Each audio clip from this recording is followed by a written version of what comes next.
There's all this talk about what you can and can't do in the WNBA from some pretty famous players. How have you absorbed kind of some of that criticism or talk? Yeah, I think it's honestly like pretty similar to my college career too. I think there's, no matter what stage you're on, if you're at the highest stage, there's always going to be people that are critiquing you. There's always going to be people that are complimenting you. And I think that just speaks to like how I was raised too. Like, you know, I've never been one to like weigh the opinions of the haters too much, or, you know, I was told, like, you know, at the level you feel all the praise, that's going to be the same level you feel all the hate. So, like, I feel like I just try to stay right in the middle, and everybody's entitled to their own opinions. But I think the biggest thing for myself is, like, just having confidence in who I am and what I've been able to do with my career. And by no means do I think I'm going to go in there and score 30 points a game, but I think I'm confident in my abilities, and, you know, that's what I'm excited for. Yeah, I feel like in college football we do this. We build people up for 4 years, and then the draft comes, and all we talk about is what they can't do, right? For sure. So kind of a similar feeling, but what I want to talk about is what can you do? What will translate at the next level that you're like, people are sleeping on this?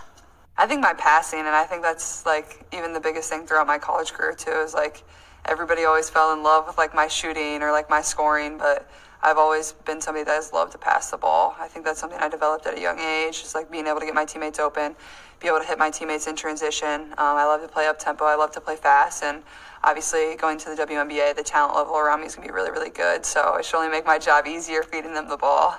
What's something people underestimate about your game? Underestimate? That's a good question. I think my speed. I think I'm a little like elusive at times. I'm not the fastest player out there, but I think I'm gotten pretty good at like changing speed, changing direction, things like that. Okay, so not that we know where you're going, but the Fever will have 36 of their 40 games next season televised nationally or streamed nationally. What you've just come out of this bright spotlight. What kind of pressure or expectation does that add?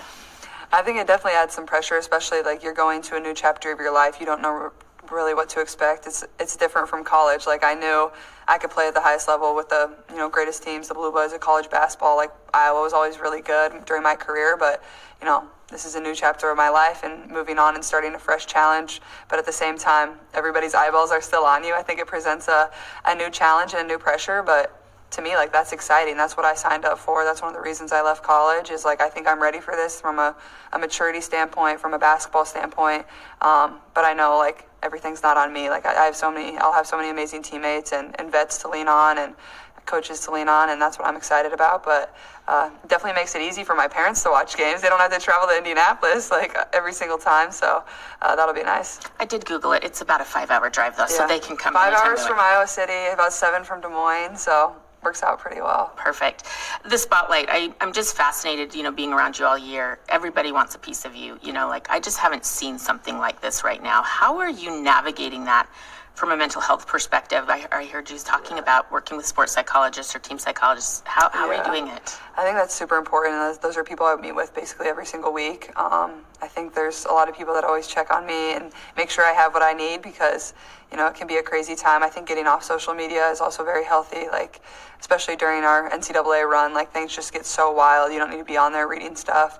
But also, like, I have a great team around me, my agents, my family, that are able to coordinate a lot of my life for me, and I can just say yes or no and go about my business, and they make it easy. But also, it's hard. Like, my main focus on basketball and, like, still finishing college. Like, I still have to get my degree by May 15th. So there's a lot of moving parts, but, you know, the biggest thing I always remind myself is there's always people here to support you, and, like, it's okay to say if you're not okay, and ask for help. I think that's the biggest thing. Like, my mom always said, like, it's okay to ask for help, and you know, that's something, like, I've always tried to get better at. I always feel like I can do everything, but I feel like as I've kind of gone about my business and always being in the spotlight last year, that's something I've had to, you know, work on.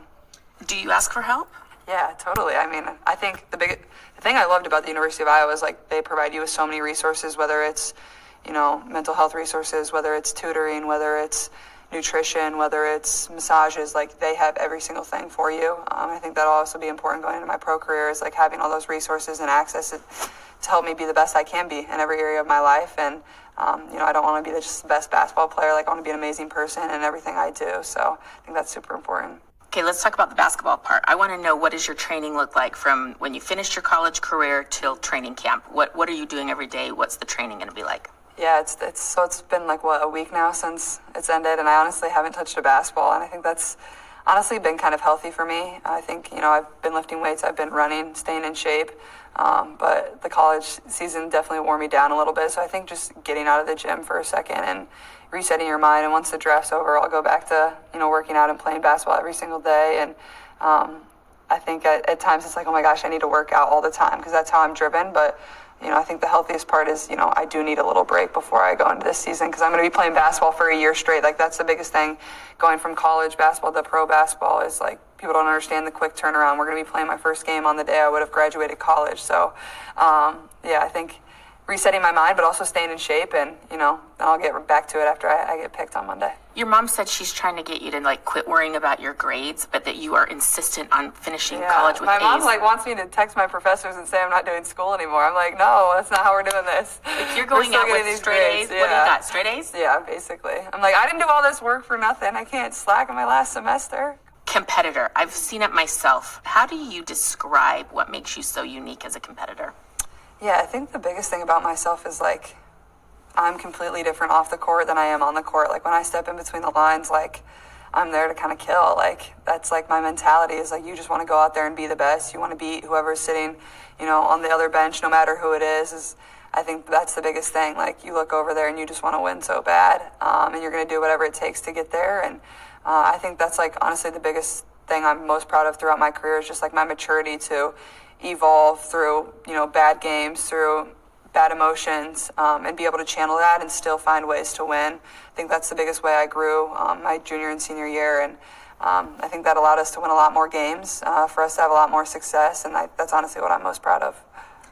I saw you first round of the tournament to the very next game. You grew right before our eyes. For sure, yeah. Would you agree with that? Yeah, I think I was definitely feeling the weight of the world on my shoulders the first couple of rounds of the tournament. Honestly, I think the round of 32 is one of the hardest rounds of the tournament. You're at home, playing in your own environment. It's your last time ever playing on your court.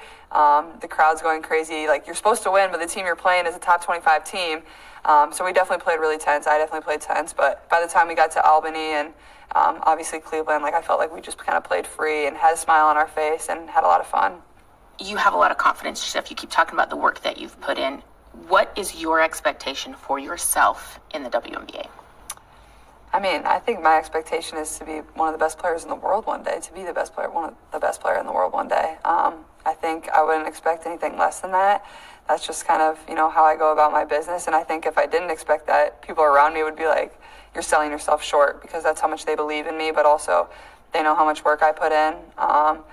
And I don't know, I think just enjoy it. This is my job now, but to me, this is fun. This is how lucky am I that I get to play a sport that I've loved since I was 5 years old as my job and do that every single day. And that's really when I'm at my best, is when I'm smiling and having fun and remembering I do this because I love it. It's not who I am, it's just what I do. And I think when I, remember those things, I'm going to be in good hands. Last question. I have your dream sheet and future goal sheet from when you were in second grade.